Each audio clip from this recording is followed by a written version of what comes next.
Hello friends, कैसे हैं आप सभी। स्वागत है आपका हमारे YouTube channel education with Sanghamitra में। दोस्तों, आज मैं इंडियन पॉलिटी का कुछ इम्पोर्टेंट क्वेश्चंस लेकर आई हूँ।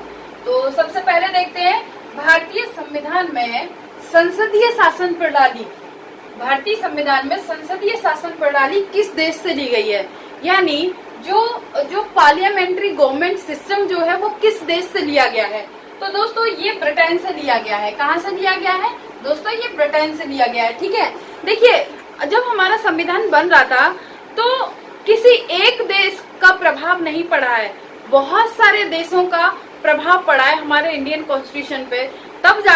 तभी इसीलिए हमारे कॉन्स्टिट्यूशन में बनने के लिए काफी समय लगा। कितना समय लगा अगर आपसे पूछा जाए तो कि भारतीय संविधान को बनने में कितना समय लगा, तो आपको कहना है, ये पेपर में भी पूछा जा सकता है, तो समय जो लगा है 2 साल 11 महीने और 18 दिन।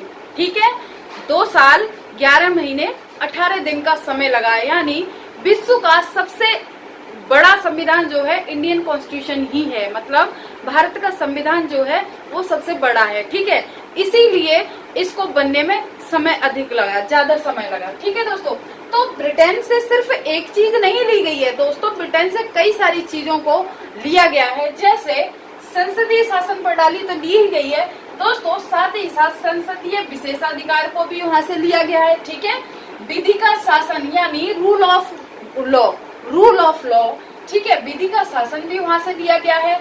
एकल नागरिकता, यानी हमारे इंडिया में कैसी नागरिकता है, सिटीजनशिप कैसी है, तो एकल नागरिकता है। ठीक है, तो एकल नागरिकता का जो कंसेप्ट है, जो कहाँ से लिया है, वो ब्रिटेन से ही लिया गया है। ठीक है दोस्तों, और क्या लिया गया है, संवैधानिक रूप से राष्ट्रपति की स्थिति, यानी संवैधानिक रूप से मतलब कि राष्ट्रपति का जो स्टेटस क्या है, मतलब राष्ट्रपति की पावर क्या है, राष्ट्रपति का चुनाव कैसे होगा, राष्ट्रपति की क्या क्या किस लेवल में किस चीज की को लेकर इसकी पावर्स होगी। तो यानी कहा जा रहा है कि संवैधानिक रूप से राष्ट्रपति की स्थिति का जो वर्णन कहाँ से लिया गया है, वो ब्रिटेन के कॉन्स्टिट्यूशन से लिया गया है। ठीक है दोस्तों, तो आई होप क्लियर हो गया होगा। नेक्स्ट क्वेश्चन देखते हैं कि भारतीय संविधान पूर्ण रूप से कब तैयार हुआ, यानी हमारा इंडियन कॉन्स्टिट्यूशन जो बना था वो कब पूरी तरह से कब पूर्ण हो गया था, कंप्लीट मतलब कब हो गया था। तो दोस्तों 26 नवंबर 1949। ठीक है, याद रखना, ये डेट काफी इम्पोर्टेंट है।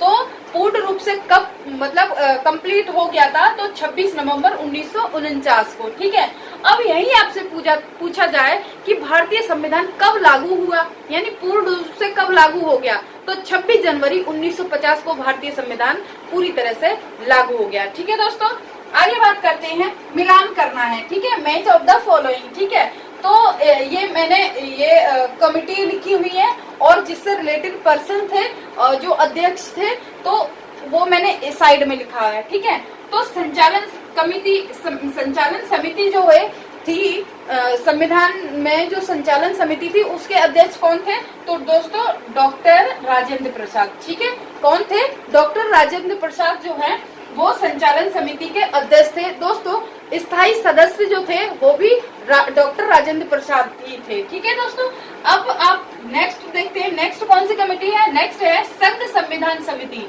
संघ संविधान समिति जो है वो जवाहरलाल नेहरू से संबंधित है। ठीक है, जवाहरलाल नेहरू जो कि देश के पहले प्रधानमंत्री थे। ठीक है, जिन्होंने डिस्कवरी ऑफ इंडिया बुक भी लिखी है, यानी भारत की खोज भी बुक लिखी गई है। ठीक है, तो जवाहरलाल नेहरू जो हैं वो संघ संविधान समिति के अध्यक्ष थे। ठीक है, और 13 दिसंबर 1946 को ऑब्जेक्टिव रिजोल्यूशन यानी उद्देश्य प्रस्ताव को रखने का श्रेय जो जाता है वो डॉक्टर जवाहरलाल नेहरू को ही जाता है। ठीक है दोस्तों, नेक्स्ट कमेटी है प्रारूप समिति। तो दोस्तों प्रारूप समिति किससे संबंधित है? वो डॉक्टर भीमराव अंबेडकर से संबंधित है। दोस्तों डॉक्टर भीमराव अंबेडकर को ही भारतीय संविधान का पिता भी कहा जाता है। ठीक है दोस्तों, डॉक्टर अंबेडकर जो प्रारूप समिति थी, तो प्रारूप समिति में 7 सदस्य थे। ठीक है, सदस्य कितने थे? 7 थे।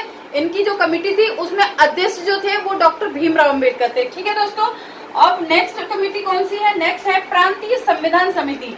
तो पी से प्रांतीय, ठीक है, पी से प्रांतीय। अब देखो सरदार पटेल और प्रांतीय, तो इससे कोरिलेट आप कर सकते हैं, ठीक है। तो प्रांतीय संविधान समिति जो है वो किससे रिलेटेड थी दोस्तों, ये जवाहरलाल सरदार पटेल से संबंधित थी, ठीक है। सरदार पटेल की ही जो एक तस्वीर बनाई गई है जिसको स्टैचू ऑफ यूनिटी कहा जाता है, ठीक है। यानी भारत का बिस्मार्क भी किसको कहा जाता है, सरदार वल्लभ भाई पटेल को कहा जाता है, ठीक है दोस्तों।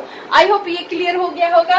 नेक्स्ट क्वेश्चन देखते हैं, भारतीय संविधान का मैग्ना कार्टा किस भाग को कहा जाता है दोस्तों। भारतीय संविधान का मैग्ना कार्टा वो पार्ट 3 को कहा जाता है। पार्ट 3 किससे रिलेटेड है दोस्तों, फंडामेंटल राइट से रिलेटेड है, ठीक है। फंडामेंटल राइट जो है वो आर्टिकल कितने से है दोस्तों, आर्टिकल मैं लिख देती हूँ, आर्टिकल जो है वो 12 से लेकर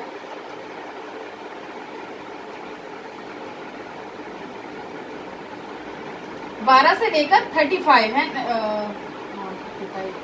तो 12 से लेकर 35 जो है वो फंडामेंटल राइट्स के आर्टिकल हैं, ठीक है। तो अब आपसे कभी भी पूछा जाए कि मैग्ना कार्टा किस पार्ट को कहा जाता है, तो पार्ट जो है वो फंडामेंटल राइट्स को कहा जाता है, जो कि पार्ट 3 है, ठीक है। आर्टिकल 12 से लेकर 35 है, ठीक है दोस्तों। तो ये कैसा लगा कमेंट करके जरूर बताएं। Thank you so much for watching.